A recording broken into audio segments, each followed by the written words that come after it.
From Hindi to English, जो भी Hindi medium के एस्पिरेंट्स हैं, क्या वो अपने मीडियम को हिंदी से इंग्लिश मीडियम में शिफ्ट करना चाहते हैं? ऐसा यूट्यूब पर कोई चैनल नहीं है, ठीक है। हमारा एक ऐप भी है डेडिकेटेड, जो कि हिंदी मीडियम एस्पिरेंट्स को स्ट्रॉन्ग बनाना हमारा लक्ष्य है, ठीक है। हमारा एक ऐप है जिसका लिंक आपको इस डिस्क्रिप्शन बॉक्स में मिल जाएगा इस वीडियो के। देखिए, जो ऐप का नाम है उसका नाम है चेंज द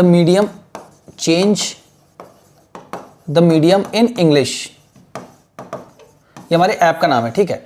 यहाँ पर हमारे पेड कोर्सेज भी हैं, ठीक है, जिनको आप जाकर के चेकआउट कर सकते हैं। फाउंडेशन बैच है, आपको आंसर राइटिंग कैसे करनी है, बिल्कुल बेसिक से कैसे करना है। सपोज करिए आपने फर्स्ट क्लास से लेकर के इंटरमीडिएट तक पूरा थ्रू आउट हिंदी मीडियम से पढ़ा, उसके बाद ग्रेजुएशन भी आपने हिंदी मीडियम से कंप्लीट कर ली है, ठीक है। और उसके बाद आपने 1-2 साल प्रिपरेशन भी कर ली, क्योंकि हमारे पास बहुत सारे ऐसे एस्पिरेंट भी हैं जिन्होंने 1-2 साल कोचिंग भी कर ली हिंदी मीडियम से। बट आपको ये पता है कि यूपीएससी में हिंदी मीडियम का जो रिजल्ट है, यूपीएससी में जो हिंदी मीडियम का जो रिजल्ट है, जो कि आपको यूपीएससी की वेबसाइट की जो एक एनुअल रिपोर्ट आती है उसमें है कि 2.5%, ठीक है, हिंदी मीडियम का रिजल्ट है आउट ऑफ 100%, ठीक है, मतलब 100 में से 2, मतलब अब अगर आप देखो, बट ये तो बहुत ज्यादा आपको दिखता है। ऐसे अगर 1000 सीट्स आती हैं हिंदी मीडियम, अगर 1000 सीट्स हैं यूपीएससी में, तो आपको 990 995 जो है इंग्लिश मीडियम के एस्पिरेंट्स का सिलेक्शन होते हुए आपको दिखेगा, ठीक है। तो आप खुद सोचिए आपके पास कितनी एनर्जी का, आप 4-5 साल आप लगाओगे, फिर आपको भावना से नहीं चलना, इमोशंस के साथ नहीं चलना, आपको प्रैक्टिकलिटी एंड क्लैरिटी के साथ चलना है कि मुझे I have to be very very clear in my mind that I want to crack this examination, कि मुझे इस एग्जामिनेशन को पास करना है, एग्जाम को निकालना है, ठीक है। मीडियम एक चैलेंज की तरह काम कर रहा है, ठीक है। आप चाहे बड़े से बड़े जो टीचर्स हैं अपने हिंदी मीडियम के या इंग्लिश मीडियम के जो भी हैं, उनको सबको पता है और सभी के वीडियोस उपलब्ध हैं यूट्यूब पर, आप जाकर के देख लीजिए। बट जो काम मैं कर रहा हूं, मेरा सिर्फ एक ही लक्ष्य है कि हिंदी मीडियम के जो भी एस्पिरेंट्स हैं उनको बहुत ज्यादा स्ट्रॉन्ग करना इंग्लिश में, और उनके मीडियम को हिंदी से इंग्लिश में शिफ्ट कराते हुए पूरी की पूरी प्रिपरेशन इंग्लिश मीडियम में कंप्लीट करना, जिससे कि वो इंग्लिश में आंसर राइटिंग भी कर सकें, इंग्लिश बोल भी सकें, और आप एनसीईआरटीज को रीड कर सकें। हमारा पूरा फाउंडेशन बैच है जिसके आपको बहुत सारे वीडियोस मिल जाएंगे यूट्यूब पर, हमारे चैनल पर आपको मिल जाएंगे, ठीक है, जिसमें आपको बताएगा कैसे कैसे पढ़ाया, बिल्कुल बेसिक से। अगर आप फर्स्ट क्लास लेकर 12th क्लास तक बिल्कुल हिंदी मीडियम से पढ़े हैं और आप ग्रेजुएशन भी आपने हिंदी मीडियम से किया, तो आपको टेंशन लेने की जरूरत नहीं। Definitely you can change your medium from Hindi to English successfully, and hence the chances of yours getting into the civil service examination will enhance for sure, ठीक है ना। क्योंकि अगर आपको पता है कि भाई जिस बंदे से आप कंपटीशन कर रहे हो वो द हिंदू, इंडियन एक्सप्रेस, ऐसे नोट्स को, इकोनॉमिक्स, ये सारी चीजों को इंग्लिश में पढ़ रहा है, ठीक है। अब जैसे हिंदू है, इंडियन एक्सप्रेस, ये सब हिंदी में नहीं आते, तो आपको ट्रांसलेट करके दिया जाता है। अब आप सोचो सीसैट में भी जो सीसैट के रीडिंग कॉम्प्रिहेंशन के जो पैराग्राफ्स आते हैं उनको भी जो ट्रांसलेट करके दिया जाता है, तो उसमें कितनी सारी त्रुटियां होती हैं। अब सोचिए आप, और सबसे पहली बात कि यूपीएससी के लिए प्रिपेयर करना इसलिए सबसे सही है कि ये एक ऐसा एग्जामिनेशन जिसका पेपर लीक नहीं होता है, ठीक है। आप हर साल एग्जाम देंगे, आपका रिजल्ट आना तय है, ठीक है। तो इसमें आप ये नहीं सोचते कि यार मैंने इतनी मेहनत की और उसके बाद मेरा रिजल्ट भी नहीं आया, क्योंकि आप देख रहे हो कितने बड़े बड़े एग्जामिनेशन, मतलब नीट लेवल की परीक्षा, कितने बच्चों की, मतलब आप समझ रहे हो ना, जान चली जा रही है, ठीक है, दे रहे हैं बच्चे, क्या करें, मतलब इतनी साल की प्रिपरेशन कोई ऐसे कैसे जाने दे सकता है ना। तो हर व्यक्ति मतलब हैंडल नहीं कर सकता प्रेशर, ठीक है। तो कम से कम हर एक जो भी हमारे देश में एग्जाम होता है उसको तो कम से कम सही तरीके से होना ही चाहिए। बट यूपीएससी अभी तक क्या है कि आप अगर पूरा एफर्ट लगाओगे तो आपको रिजल्ट डेफिनेटली मिलेगा इसमें, ठीक है। तो आप देखो, ये हमारा ऐप है और ये हमारा एक व्हाट्सएप नंबर है 7080507433, ठीक है ना। ये हमारा व्हाट्सएप नंबर है, आप इस पर कांटेक्ट कर सकते हैं। आपको किसी भी तरीके से अगर मीडियम चेंज करने से रिलेटेड या यूपीएससी एग्जामिनेशन की प्रिपरेशन से रिलेटेड किसी भी प्रकार की आपको कोई भी डाउट हो तो आप इस पर क्लियर कर सकते हो, ठीक है। आप मैसेज कर सकते हो, आप कॉल भी कर सकते हो, ठीक है। तो और ये ऐप हमारा, इसको डाउनलोड कर सकते हो आप, ठीक है, प्ले स्टोर पर या आपको गूगल प्ले स्टोर पर मिल जाएगा, ठीक है। अब देखिए, अब जैसे ये हमारी 8th क्लास की एनसीईआरटी, समझ लीजिए फॉर द फर्स्ट टाइम, पहली बार आप सपोज करो पढ़ना स्टार्ट करो, ठीक है ना। ये हमारी 8th क्लास की पॉलिटी की एनसीईआरटी है, ठीक है ना, पार्ट 3 इसको बोलते हैं, ठीक है। अब देखो ये एनसीईआरटी कितना इंपॉर्टेंट है, आपको कैसे, मतलब एक एनसीईआरटी, अभी मैं आपको यहीं पर यकीन दिला दूंगा कि हाँ, आपको जब 10-15 मिनट की वीडियो में आपको ये पूरा विश्वास अगर आपको हो जाए तभी आप ज्वाइन करिए, ठीक है। आप पूरा ये सोचिए कि यार इस 10-15 मिनट में अगर मुझे ये समझ में आने लगा है कि हाँ, इस तरीके से मीडियम चेंज किया जा रहा है, तो डेफिनेटली आप अपने मीडियम को चेंज कर सकते, क्योंकि बहुत सारे क्या है, बहुत सारे बच्चों को मेरे पास मैसेज है, रिसिप्ट भी बच्चों ने भेजी है उन कोचिंग इंस्टीट्यूट्स की, जो 9000 रुपीज उनको चार्ज करते हैं, ठीक है ना, 9000 रुपीज उनको चार्ज करते हैं और सिर्फ ये बताते हैं कि मैं आपका मीडियम चेंज करा दूंगा। बट कि वो टीचर सिर्फ इंग्लिश ग्रामर के, मुझे किसी भी टीचर से कोई भी दिक्कत नहीं है, सारे टीचर अपनी जगह अच्छा काम कर रहे हैं, बट किसी को झूठ बता करके किसी और चीज को भेजना ये गलत बात है। आप जैसे मान लीजिए कोई टीचर एसएससी के, ठीक है, अब वो एसएससी की ग्रामर जो पढ़ा रहे हैं, तो एसएससी की ग्रामर पढ़ाना जो एसएससी एग्जामिनेशन की रिक्वायरमेंट उसके हिसाब से बिल्कुल सही है, ठीक है, क्योंकि उसमें एसएससी के एग्जामिनेशन में जिस प्रकार का सिलेबस इंग्लिश ग्रामर का दिया हुआ है वहां से क्वेश्चन पूछे जाते हैं, definitely that is very good. But उस प्रकार की इंग्लिश की यहां पर यूपीएससी में आवश्यकता नहीं, क्योंकि हमको यहां पर जैसे मान लीजिए आपको एनसीईआरटी पढ़ना है, ठीक है, मैं आपको सिंपली बताता हूं, जैसे आपको यहां पर एनसीईआरटी पढ़ना है, अब इस एनसीईआरटी को पढ़ेंगे तो आप आप बताइए यहाँ से यहाँ तक जो ये पूरा पैराग्राफ है, ठीक है, ये जो पूरा पैराग्राफ है, क्या इसमें आप ये ढूंढेंगे कि ये नाउन है, कि ये प्रोनाउन है, कि ये वर्ब है, कि ये एडजेक्टिव है, प्रीपोजिशन है, कंजंक्शन है, इंटरजेक्शन है, या ये पार्ट्स ऑफ स्पीच है, ये फिगर ऑफ स्पीच है, ये डायरेक्ट इनडायरेक्ट है, एक्टिव पैसिव? क्या आप बताइए इन सारी चीजों को ढूंढने बैठेंगे? सिंपल सी चीज अगर मैं आपको समझाऊं, देखिए मैं आपको तर्क के साथ बता रहा हूं, ठीक है। अगर आप मान लीजिए हिंदी भी, अगर मान लीजिए हिंदी की कोई भी बुक अगर आप रीड करते हैं, ठीक है, तो उसमें भी अगर कोई लिखा तो क्या उसमें संज्ञा, सर्वनाम, क्रिया, विशेषण, ये सब विस्मयादि बोधक ऐसी चीजों को ढूंढते हैं? नहीं, you start reading and you try to understand, right. तो सिंपल थिंग कि आप इसको पढ़ें और आपको समझें, क्योंकि ग्रामर, जैसे अब एक इशू आता है बच्चों का कि सर हमें दिक्कत क्या क्या है, तो ग्रामर, ठीक है, सबसे पहले ग्रामर ये एक हो गया, ठीक है। दूसरा क्या है? वोकैबुलरी, वोकैबुलरी हो गया, या वर्ड मीनिंग आप इनको बोल लो, ठीक है, वोकैबुलरी का वर्ड मीनिंग हो गया। अब रीडिंग मतलब करें कैसे, क्योंकि रीडिंग अगर आप यहां से सोचो, आप 6 से लेकर के 12th क्लास तक की सारी इंपॉर्टेंट एनसीईआरटीज को पढ़ोगे, ठीक है, जो कि हमारे फाउंडेशन कोर्स का हिस्सा है। सारे सीसैट के रीडिंग कॉम्प्रीहेंशन 2013 से लेकर के 2026 तक उसका भी हमारे हिस्सा है। इंग्लिश लैंग्वेज का जो कंपल्सरी पेपर है वो भी हमारे उसका हिस्सा है। GS 1 2 3 4 आंसर राइटिंग, सारे के सारे मेंस क्वेश्चंस को आपको लिख करके बताया जाएगा और एनसीईआरटीज को line by line, word by word आपको एक्सप्लेनेशन के साथ पढ़ाया जाएगा पूरी क्लास में, ठीक है। और बाकी GS 1 2 3 4 एसे राइटिंग, ठीक है, इंग्लिश स्पीकिंग का कोर्स, इंग्लिश ग्रामर का हर एक चीज इस फाउंडेशन कोर्स में है, ठीक है, जो कि पूरे आप इंडिया में कंपेयर कर लो सबसे कम फीस में है, ठीक है। हमारा यही उद्देश्य है कि हम चाहते हैं कि जो हिंदी मीडियम के एस्पिरेंट्स हैं वो अपने आप को कमजोर ना समझें, क्योंकि ये बात तो तय है कि आप हिंदी मीडियम के एस्पिरेंट्स हो, आपको कहीं ना कहीं इंफीरियोरिटी कॉम्प्लेक्स तो है, आप अपने आप को हीन भावना से देखते ही देखते हो इंग्लिश मीडियम के कंपैरिजन में, ठीक है ना। अब जैसे ये जो टॉपिक है यहाँ पर मार्जिनलाइजेशन, ठीक है ना, तो अभी इसी टॉपिक को एड्रेस करते हुए मैं आपको बताऊंगा, जैसे लोग होते हैं वर्ड मीनिंग, कितनी वर्ड मीनिंग याद करें डेली? भाई अगर आप डेली 5 से अगर मान लो 5 वर्ड मीनिंग आपने याद की रोज, ठीक है, उन 5 वर्ड मीनिंग को क्या करोगे आप लोग याद करके? बताओ, आपने मान लो 5 वर्ड मीनिंग याद कर ली, एक महीने में 150 वर्ड मीनिंग हो गए। अब उन वर्ड मीनिंग्स को क्या करोगे? सपोज भाई आस्क यू कि भाई you have so much vocabulary with yourself, right, so can you speak in English? तो क्या आप वो वोकैबुलरी मेरे को बोलना सिखाओगे, ठीक है, या वोकैबुलरी बोल बोल के बताओगे, या आप एक ऐसी स्टोरी क्रिएट करोगे जिसमें उन वोकैबुलरीज को फिट करो? भाई ये तो उल्टा काम है, इसका कोई पर्पस नहीं है ना यूपीएससी से लेकर के, है ना। जैसे बहुत सारे आते हैं मतलब वीडियो कि उसमें आपको द हिंदू की 5 इंग्लिश की वोकैबुलरी आपको बताते हैं, भाई उन वोकैबुलरीज का आप करोगे क्या करोगे? आप खुद सोचना, उसका प्रैक्टिकल यूज क्या, आपको एकदम प्रैक्टिकल, कि भाई अगर मैं ये कोर्स लेता हूं तो मुझे एनसीईआरटी पढ़ना आ रहा है कि नहीं आ रहा है, ठीक है। तो ग्रामर हो गया, वर्ड आपका रीडिंग का, फिर आपकी राइटिंग, है ना, कि यार मैं लिखूंगा कैसे, आंसर राइटिंग वगैरह कैसे हो, ठीक है। उसके बाद आता है नोट्स मेकिंग। भाई एनसीईआरटी पढ़ोगे तो नोट्स मेकिंग भी तो करना है आपको, बार बार आप एनसीईआरटी थोड़ी ना पढ़ोगे, आप नोट्स बनाओगे, उनको आप रिकॉल करोगे, रिवाइज करोगे वहां से। देखो ग्रामर, अब इसका तर्क मैं आपको देता हूं सिंपल सा।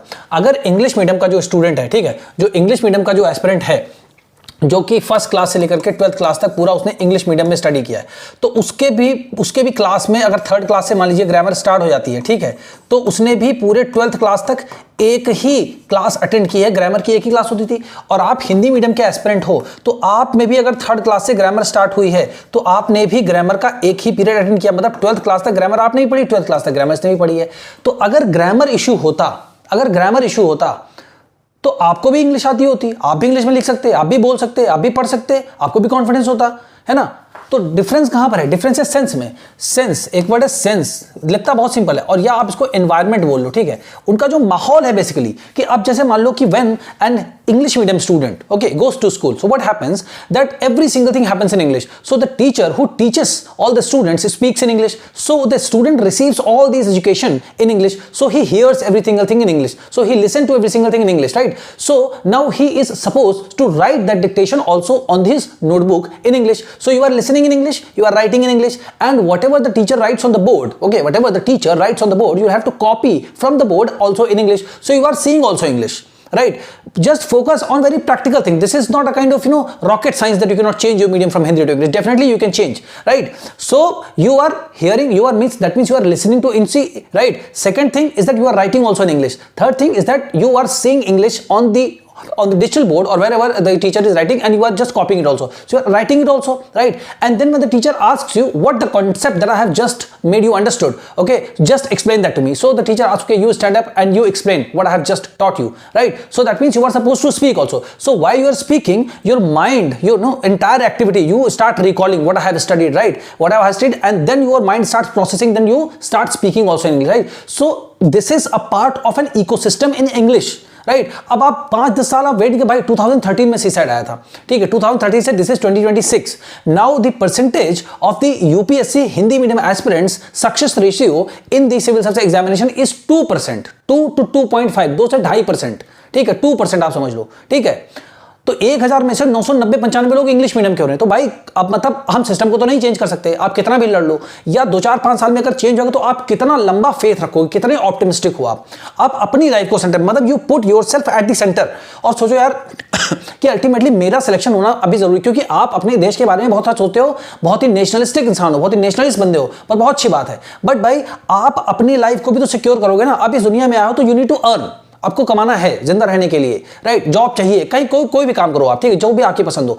बट आप ये सोचो कि यार आप हिंदी मीडियम से, अगर आप पूरी इंग्लिश मीडियम की प्रिपरेशन, अगर हिंदी मीडियम से पूरी यूपीएससी की प्रिपरेशन कंप्लीट करते हो, if you are not able to qualify, तो आपसे मतलब इतिहास, भूगोल, ये सब का कोई ट्यूशन भी नहीं पढ़ाएगा, है ना। But be very clear. तो मैं मतलब क्या है, जो भी रियलिस्टिक चीजें बताऊं कि भाई मैं तो ना तो रील बनाता हूं, ना ही मेरे पास इतना पैसा है कि मैं ऐड वैड करा सकूं, ठीक है ना, या मैं मतलब कोई पीआर टीम रख सकूं, इतना मेरी हैसियत नहीं है भी, ठीक है। छोटा सा मेरा चैनल है, वही मैं रेगुलर नहीं हूँ, क्योंकि बहुत सारे स्टूडेंट है मेरे पास जिनकी कॉपी चेक करना और उनको ही क्लास देने में मेरी मतलब जो है हमारे जो भी टीम है, ठीक है, उसमें ही व्यस्त रहते हैं। अब हमने मतलब डिसीजन लिया है कि भाई हम लोग यूट्यूब पर भी रेगुलर जाएंगे।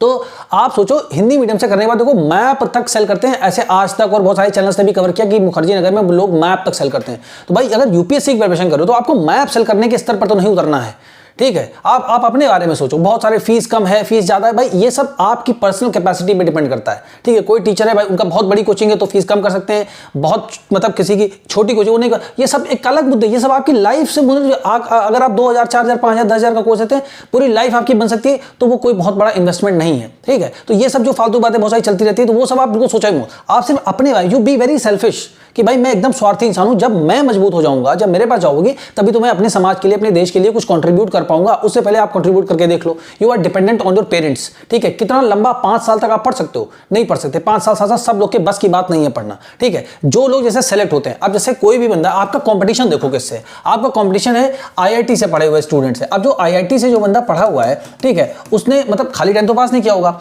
वो 6 क्लास 8th क्लास से उसने पढ़ाई स्टार्ट कर दी होगी, वो अपना कोटा में रहा हो या कहीं भी रहकर उसने पढ़ाई करी, फिर उसने आईआईटी में जाकर के 4 साल 5 साल की इंजीनियरिंग करी, ठीक है। तो बंदा लगातार मेहनत करते जा रहा है ना। अब आईआईटी जैसे आईआईटी हो गया या एम्स हो गया या और भी जैसे मतलब जो है बड़े बड़े इंस्टीट्यूट अपनी कंट्री में है जो, ठीक है, वहां से जैसे मतलब बहुत सारे लॉ कॉलेजेस हैं। अब यहां से जो स्टूडेंट पढ़ के निकलते हैं, ठीक है, पहली बात तो वो सारे इंग्लिश मीडियम के होते हैं, ठीक है। अब उसके बाद उनके बहुत सारे सीनियर्स भी ऑलरेडी एग्जामिनेशन को क्रैक कर चुके होते हैं, निकाल चुके होते हैं, तो उनसे उनको एडवाइस मिल जाती है भाई अगर किसी बंदे ने डिसाइड किया कि भाई मैं आईआईटी दिल्ली में जाऊंगा, ये वाला स्ट्रीम में मैं जाकर पढ़ूंगा और साथ ही साथ में यूपीएससी की प्रिपरेशन भी स्टार्ट करूंगा, ठीक है। ये सब रियलिटी में आपको बता रहा हूं, ठीक है, बिकॉज आई हैव फ्रेंड्स। तो मैं आपको रियलिटी बताऊं तो उनके जो सुपर सीनियर्स हैं, those who have already cleared the examination, they advice them, कि उनको बताते कि भाई अगर आपको स्पेक्ट्रम बुक पढ़नी है, मॉडर्न इंडियन हिस्ट्री आपको यूपीएससी के लिए प्रिपेयर करनी है, तो जो पार्टीशन ऑफ बंगाल हुआ था 1905 में, ठीक है ना, तो जो स्पेक्ट्रम की बुक आधी तो आपने यहीं से छोड़ दी, उसके बाद बोलने कि भाई पार्टीशन ऑफ बंगाल से पढ़ना शुरू करो, क्योंकि यूपीएससी में जो क्वेश्चन पूछे जाते हैं वो ज्यादातर मॉडर्न इंडियन हिस्ट्री के 1905 के बाद के क्वेश्चन होते हैं, ठीक है ना। गांधी वाला फेज हो गया, स्वराज मूवमेंट, ये सब हो गया ना। तो अब बताओ उनके एक्सपीरियंस का फायदा भी इनको मिलता है, और that too they are from the English medium, ठीक है। The Hindu, Indian Express, they can read definitely and they can understand. तो यहां से इनको मेंटरशिप वगैरह सब कुछ मिल रही है, उसके ऊपर से they do coaching also, right. तो भाई इसमें इन लोग की कोई गलती नहीं, अपनी लाइफ में इन्होंने मेहनत की है, सब कुछ जो भी इनको मिल रहा है वो इनकी बिकॉज ऑफ इनके हार्डवर्क की वजह से मिल रहा है ना। तो आप ये सोचो कि भाई मैं कंपीट किससे कर रहा हूं, सिर्फ भावना में मत बहो आप, ठीक है। भावना में बह के बैठोगे भाई, क्या कर लोगे भावना में बह के, ठीक है। और कोई इतना बड़ा मुद्दा तो है नहीं हिंदी इंग्लिश मीडियम का, अदरवाइज अगर मान लो होता भी तो सरकार इसको एड्रेस कर चुकी होती है अब तक, ठीक है। तो आप अपने बारे में सोचो सिर्फ कि यार मैं कर सकता हूं, नहीं, अपना कोना पकड़ो और बैठ करके जो जॉब मीडियम चेंज करना है मेरी जिम्मेदारी है, आपका काम कोशिश करना है, बाकी सारा काम आप मुझ पर छोड़ो, जो मैं कहूं आप कोशिश करो, बाकी मैं आपको बना करके दूंगा सब कुछ, ठीक है। चेंज हो जाएगा डेफिनेटली, आप रीड करने लोगे, अंडरस्टैंड करने लोगे, सब कुछ हो जाएगा, ठीक है। जो भी कुछ होता है मैं एकदम क्लियर, एकदम स्पष्ट बताता हूं आपको कि भाई ये है, ऐसा ऐसा है, ठीक है। अब आपकी मर्जी है, आपकी लाइफ है, आप जैसे जीना चाहो आप वैसे जी सकते हो, ठीक है। अब आप ये नहीं कर सकते, देखो ये YouTube पर इकलौता ऐसा चैनल है जो मीडियम चेंज करके, बहुत लोग क्या करते हैं, इंग्लिश मीडियम के सारे के बैच हैं, भाई इंग्लिश मीडियम सारे जो बैच हैं उसमें ना आप हिंदी को छोड़ पाओगे और ना आप इंग्लिश को पकड़ पाओगे, ठीक है। आप सोचो ना भाई, क्योंकि यूपी आप खुद ही देखो, ईरान इजराइल का युद्ध चल रहा है, इंडिया को कोई लेना देना है, यूएस का कोई लेना देना है, चाइना को कोई लेना देना है नहीं है, डायरेक्टली नहीं है, बट इकोनॉमिक कॉम्प्लेक्स इंटरकनेक्टेडनेस, इंटरडिपेंडेंटनेस है, इंटरडिपेंडेंस है। तो क्यों ईरान और इजराइल का वॉर हुआ तो एनर्जी क्राइसिस इंडिया में हो गई, है ना, एनर्जी क्राइसिस इंडिया में हो गई, पेट्रोल के प्राइसेस शूट अप हो गए, ठीक है ना। एनर्जी क्राइसिस मतलब जो हमारी एलपीजी गैस वगैरह वो सब हमको नहीं मिल रही, ठीक है। सिलेंडर्स के 1-2 महीने लाइन लगी है, ठीक है। जो हमारा कमर्शियल सिलेंडर है उसके प्राइसेस जस्ट मतलब डबल हो गए। आप समझ रहे हो, ठीक है, जो हमारी इंटरनेट कनेक्टिविटी उस पर भी असर पड़ता है, ठीक है। तो वॉर वहां उन दो के बीच में हो रहा है, हमारा उनसे कोई इशू ही नहीं है, बट अब हमारे पे असर पड़ा ना। तो अब सोचो इस तरीके के जो परिवेश, जो इंटरनेशनल जो एक अरीना बनता जा रहा है, ठीक है ना, तो इंटरनेशनल अफेयर्स जो हैं बेसिकली, तो उनमें जब यूपीएससी का बोर्ड जब इंटरव्यू ले रहा होगा बच्चों का, तो यार वो अपने माइंड में ये रखेंगे ना कि भाई कल को अगर ऐसी सिचुएशन आए तो हमको ऐसे बंदे चाहिए जो हर तरीके की सिचुएशन को टैकल कर सके, समझ सके, ठीक है। ईरान के पास भी बात करना हो तो भाई हमारे पास ऐसे बंदे हैं जिनको हमें सिखाना ना पड़े ये सब चीजें, आप समझ रहे हो।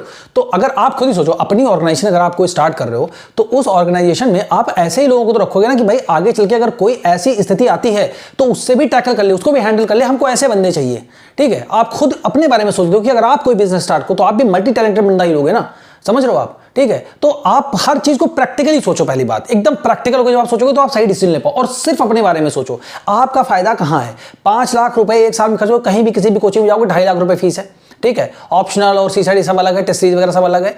साल भर रहोगे बाहर तो 15-20 हज़ार रुपए खर्च करोगे, 5 लाख से कम में कुछ होगा नहीं, ठीक है। 5 लाख रुपए खर्च करके आओगे, आपका क्या फायदा हुआ ये सोचो, ठीक है। इसलिए मैं कह रहा हूं ये YouTube पर इकलौता है, कोई ऐसा चैनल नहीं और ना ही कोई ऑफलाइन में कोचिंग है ऐसी, बट मेरा यही लक्ष्य है कि मैं हिंदी मीडियम के एस्पिरेंट्स को स्ट्रांग बनाऊं, और ये सिर्फ हिंदी मीडियम के चैनल, सिर्फ हिंदी मीडियम के एस्पिरेंट्स के लिए डेडिकेटेड है ये चैनल, बस, ठीक है। कि आप लोग स्ट्रांग बनो और स्ट्रांग बनकर के बहुत सारे बच्चे अगर हिंदी मीडियम से इंग्लिश में कन्वर्ट होकर के एग्जाम निकालें, भाई उसके बाद आप काम करो ना। हिंदी हमारी मातृभाषा है, ठीक है, हमारी मातृभाषा मान लो बहुत सम्मान है, रिस्पेक्ट है, हम सभी लोग करते हैं, ठीक है। लेकिन यार हमको करियर भी तो देखना है, हमको जिंदगी भी तो देखना है। जैसे कोई बोले यार मेरी जाति ये है, भाई किसी की जाति उसको पैसा थोड़ी देती है खाना खाने के लिए, उसको मेहनत करना पड़ता है, तब इंसान अपना पैसा कमा करके अपना पेट पालता है ना। एकदम मतलब रियलिस्टिक रहो, जब तक आप जब धरातल पे आओगे ना तो आपको चीजें क्लियरली अंडरस्टूड हो जाएंगी।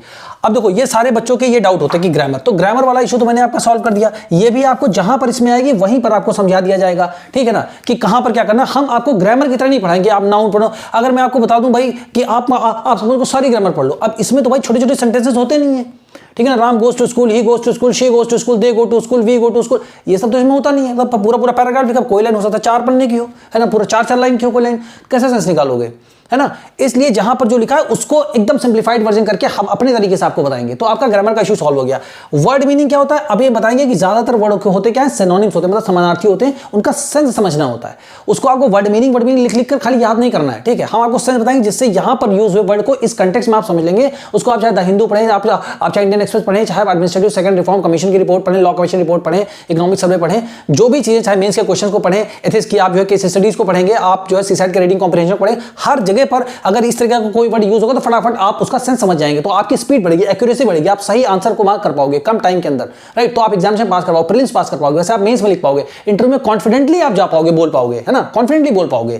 क्योंकि पहले से ही बार ये यार ये है लोगों के बच्चों के अंदर कि मतलब हिंदी मीडियम से तो होगा ही नहीं हमारा, पहले अटेम्प्ट में तो होना ही नहीं, दूसरे में तो होना ही नहीं, यार कोशिश करते। भाई क्यों इतनी कोशिश करनी है? अगर मैं आपको फर्स्ट क्लास से डिफरेंस अगर आपको फील नहीं होगा तो आप बताइएगा मुझे, गारंटी है मेरी, फर्स्ट क्लास से यू विल फील कि हाँ भाई मैं सही जगह हूं, मेरा मीडियम चेंज होगा और मुझे कॉन्फिडेंस आ रहा है, मैं पढ़ रहा हूं, मुझे समझ में आ रहा है, पहली क्लास से आपको समझ में आएगा। 1 महीने 2 महीने 6 महीने की बात ही नहीं है कि भाई 1 साल 2 महीने नहीं, इतना लंबा नहीं है। पहले क्लास से अगर आपको डिफरेंस नहीं फील होगा तो आप बताइएगा मुझे, ठीक है।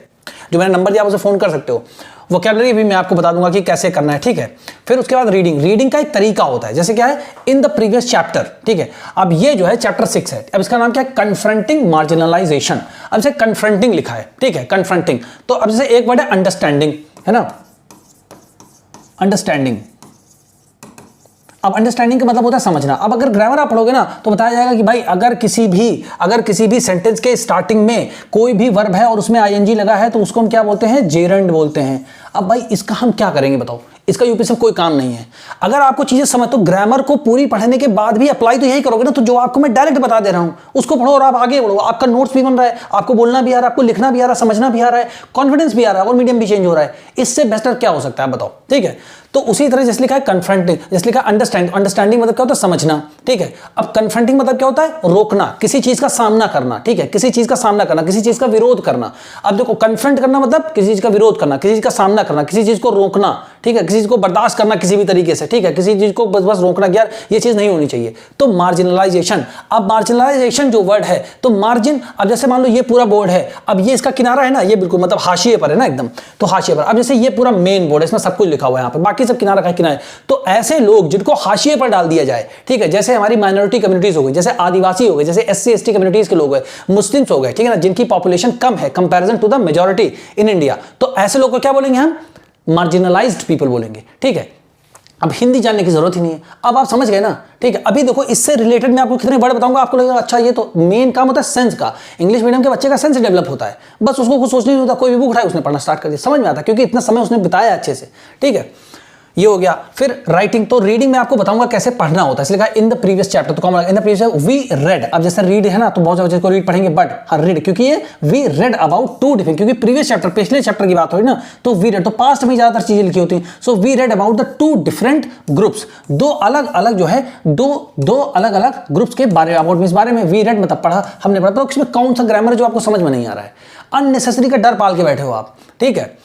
एंड देयर एक्सपीरियंसेस, अब देयर मतलब होता है उनके, अब यही दो ग्रुप के जो अनुभव हैं बेसिकली, है ना, ऑफ इनइक्वालिटी, असमानता के, ऑफ मतलब असमानता के, है ना, एंड डिस्क्रिमिनेशन, और भेदभाव के। तो इनइक्वालिटी एंड डिस्क्रिमिनेशन, ठीक है, इनके जो है दो अनुभव, जो दो ग्रुपों के थे, इस प्रकार के अनुभव हमने देखा कि पिछले चैप्टर्स में इन दो ग्रुप ने क्या, अब वो दो ग्रुप वाले कौन से थे, आदिवासी थे और मुस्लिम थे, ठीक है। समझ में आया? अब बताओ इसमें कौन सी ऐसी चीज आपको नहीं समझ में आई, तो इस तरह मैं आपको रीड करने का तरीका बताऊंगा, ठीक है। अब राइटिंग नोट्स, जो भी नोट्स होगा वो मैं आपको बताऊंगा कैसे आपको कीवर्ड्स में लिखना है पहले, ठीक है, फिर आपको रिकॉल करना है, फिर अपने वर्ड्स में उसको लिखने की कोशिश करना है, ठीक है। फिर हम आपको बताएंगे कैसे फीडबैक मिलेगा आपको ये भी सुविधा मिलेगी कि आपको जो नंबर दिया जाएगा, व्हाट्सएप नंबर दिया जाएगा कोर्स ज्वाइन करने के बाद, आप उस पर स्क्रीनशॉट लेकर के अपने आंसर को सेंड कर सकते हैं, उसको इवैल्यूएट करके आपको फीडबैक दिया जाएगा कि आप कहां पर सही कर सकते हैं। इसी तरीके से स्पीकिंग की भी प्रैक्टिस कराइएगी, आप वॉइस नोट्स में रिकॉर्ड करेंगे, जो भी आप याद करेंगे उसको सेंड करेंगे, तो आपको बोलना पहले दिन से ही सिखाएंगे, ठीक है। इस प्रकार का हमारा कोर्स है कि हमारा ये कि भाई आप एक महीने के अंदर आप कम से कम 4-5 एनसीईआरटीज कंप्लीट कर लो अपनी, ठीक है, इस तरीके से।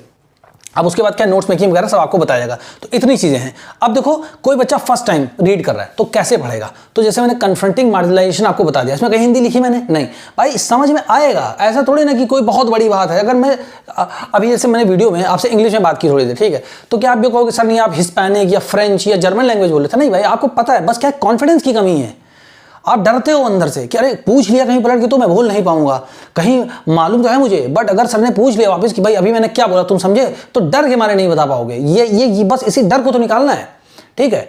अब देखो यहां पे इस पैराग्राफ को देखते हैं सिंपली, ठीक है। देखो in the previous chapter we read about two different groups and their experiences of inequality and discrimination. तो डिस्क्रिमिनेशन हो गया भेदभाव, इनइक्वालिटी हो गया, ठीक है। अब क्या है, दो मतलब हालांकि, है ना, पावरलेस, पावर मतलब जो शक्तिहीन है, मतलब जो कमजोर व्यक्ति हैं, इसलिए गरीब आदमी एक तरीके से ना, दो पावरलेस सच ग्रुप, तो सच मतलब इस प्रकार के, तो फिर देखो ग्रुप, देखो बार बार वर्ड रिपीट्स हो रहे हैं, ठीक है ना, दो सच ग्रुप्स हैव फॉट मतलब फॉट मतलब क्या होता है लड़े, है ना, ये सेकंड, हर चीज सेकंड फॉर्म चलेगी। तो देखो क्या है, सच ग्रुप्स हैव, तो हैव के बाद क्या हो गया, देखो फाइट का हो गया फॉट, प्रोटेस्ट का हो गया प्रोटेस्टेड, स्ट्रगल का हो गया स्ट्रगल्ड, ठीक है ना। तो क्या हुआ, प्रोटेस्ट किया, जैसे प्रोटेस्ट करते हैं, है ना, अपना स्ट्रगल मतलब क्या, संघर्ष किया, किसके खिलाफ, अगेंस्ट बीइंग एक्सक्लूडेड। तो बीइंग मतलब होता है होना, एक्सक्लूडेड मतलब अलग थलग होने पर, या डोमिनेटेड, है ना, या मतलब कोई जैसे मान लीजिए कि जैसे हिंदुओं की संख्या मान लीजिए 500 है और मुस्लिम की संख्या 2 है, ठीक है, या क्रिश्चियन की संख्या मान लीजिए 5 और हिंदू की संख्या 100, तो ये लोग डोमिनेट कर रहे हैं, बेसिकली इनको दबा रहे हैं, वो कहने का मतलब है बाय अदर्स, ठीक है ना। अब इसमें बताओ आपको समझ में आ गया कि भाई यहां पर कुछ नेगेटिव सेंस की बात हो रही है कि जिसमें एक कम्युनिटी के द्वारा दूसरी कम्युनिटी को दबाया जा रहा है बेसिकली, ठीक है, वही बोलेंगे मार्जिनलाइजेशन, ठीक है। अब टी-आई वर्ड किसी वर्ड में लग जाए वो नाउन होता है। अब ये मालूम है अगर आपको तो क्या कर लोगे बताओ इस नाउन का, आपको सेंस समझ में आना चाहिए ना, क्योंकि वही आपके यूज का है, ठीक है। फिर क्या है, दे हैव, अब देखो दे हैव है ना, अब सच ग्रुप्स लिखा था उसके बाद हैव लगा था, अब यहाँ पे दे, अब दे मतलब क्या है, यही दो कम्युनिटीज के बारे में बात की जा रही, जो मुस्लिम्स और आदिवासी जो कम्युनिटीज हैं, दे हैव अटेम्प्टेड, उन्होंने कोशिश की, अटेम्प्टेड मतलब देखो हैव के बाद फ्री डी, है ना, कोशिश की, किस चीज की, टू ओवरकम, की पार कर पाए क्या, देयर सिचुएशंस, कि जिस स्थिति में है ना, मतलब अपनी जो भी उनकी स्थिति में है अभी वो, है ना, बाय अडॉप्टिंग, क्या अपनाने के द्वारा, बाय मींस द्वारा, adopting, bye adopting a range of strategies, मतलब रेंज मतलब क्या है, बहुत ही विभिन्न प्रकार की या अलग अलग प्रकार की, है ना, स्ट्रेटजीज, रणनीति को बना के इन देयर, अब देखो देयर कितनी बार है, देयर आया, ठीक है ना, देयर देखो बार बार ऐसे करके ये सारे वर्ड रिपीट हो, सोचो यही सारे वर्ड बार बार रिपीट होंगे तो आपको आएगा नहीं, ठीक है। ऐसा थोड़ी ना भाई ABCD लेकर के 26 लेटर ही तो हैं, ठीक है, तो कैसे बार बार मतलब कहां से आ जाएंगे सारे वर्ड बनके, एकदम अलग से थोड़ी ना आ जाएंगे, इतना वोकैबुलरी कि 10,000-20,000 वर्ड याद करें, 250-300 वर्ड के अंदर आपको सब समझ में आने लगेगा, ठीक है। स्टडीज लॉन्ग टाइम हिस्ट्री, है ना, जो लॉन्ग हिस्ट्री मतलब उनकी रही है किसी की मार्जिनलाइज्ड रहने की, उसके लिए बहुत सारी स्ट्रेटजी उन्होंने अपनाई है कि ऐसी स्थिति से वो लोग बाहर निकल सके, ऐसा करने की कोशिश की है। बताओ कौन सी इसमें ग्रामर आपको समझ में नहीं आई, जो हैव वाला है वो बता दिया, है ना, हैव फॉट, ठीक, तो थर्ड फॉर्म लग गई बस हमेशा, हैव फॉट, हैव स्ट्रगल्ड, है ना, हैव प्रोटेस्टेड, ठीक है।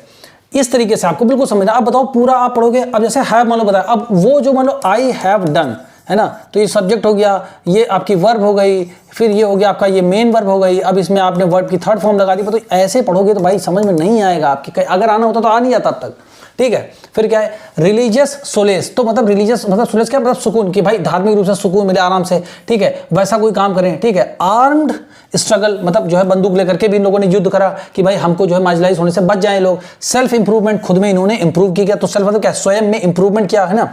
एजुकेशन मतलब खुद के लिए एजुकेशन वगैरह का भी करने की कोशिश की, ठीक है। इकोनॉमिक अपलिफ्ट की, आर्थिक रूप से अपलिफ्ट मतलब मजबूत होकर के आगे बढ़े।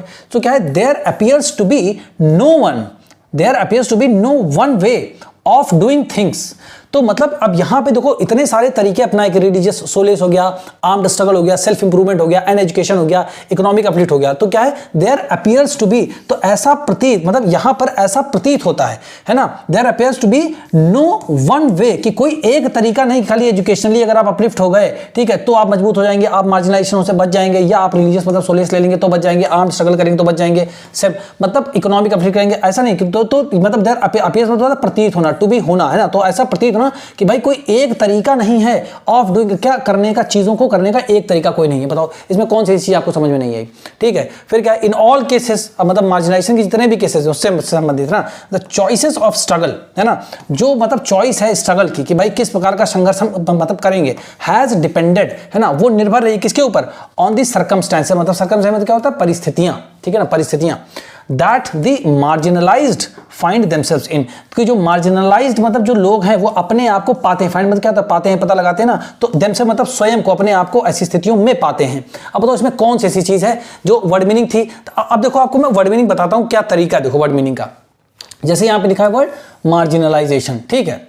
अब अगला वर्ड यहां पे क्या लिखा है, इनइक्वालिटी, ठीक, ध्यान से देखना आपकी बहुत अच्छे समझ में आएगा, ठीक है। फिर क्या है, डिस्क्रिमिनेशन, फिर क्या है, पावरलेस, ठीक है। फिर उसके बाद क्या है, ये सब आपने देखा, डोमिनेटेड, ठीक, ये इस प्रकार के जो वर्ड हैं, ठीक है। स्ट्रगल्ड, प्रोटेस्टेड, फॉट, ठीक है। ये जो सारे के सारे वर्ड हैं यहां से आपने देखा, स्ट्रेटजी, लॉन्ग, रिलीजियस, सोलेस, ये एजुकेशन एंड ऑल दैट, ये सब कुछ आपने देखा। अब देखिए यहां पर ये जो वर्ड है आपको क्या इनको अलग अलग नहीं याद करना। देखो मार्जिनलाइज का सेंस देखो कैसे निकल के आता है। अगर आप मार्जिनलाइज्ड हैं, मान लीजिए आप क्रिश्चियन हैं, ठीक है ना, आप मान लीजिए क्रिश्चियन हैं और आपकी आबादी 500 लोगों की है और यहां पर 10,000 जो है, अब मान लीजिए कोई एक्स रिलीजन के लोग हैं, ठीक है, तो वो आपको डोमिनेट कर रहे हैं, मतलब दबा रहे हैं आपको, ठीक है।